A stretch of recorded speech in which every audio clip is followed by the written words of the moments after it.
Collacies, collacios, un nuevo vídeo. En este caso encuéntrome en el Mazucu, una pastera de llanes. Mirad qué guapo les vistes un día de lluvia, güey, mirad. Aquí están les vistes, her guapes.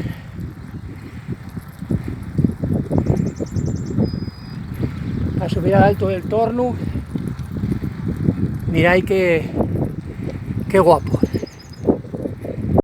Mirad qué guapo el pueblo del Mazucu, con este día gafu, unas vistas per guapes, mirad. Aquí, una zona de llanes, el torno, vaya guapo. Mirad que vistes más guapes ahí al fondo, ves la costa llanisca, ahí está. Todo esto, el torno, mira qué guapo. Qué guapo este puerto. Estoy dando la vuelta toda después hacia Llanes y después tiraré a Posada, y de Posada subo a Imeré y retorno a Cabrales. Pero mirad qué guapo. Aquí tenemos esta ría de Celorio, mirad qué guapo.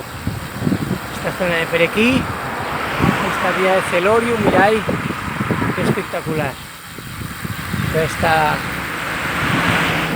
Estoy dando la vuelta, mirad. Esta ría de Miembro.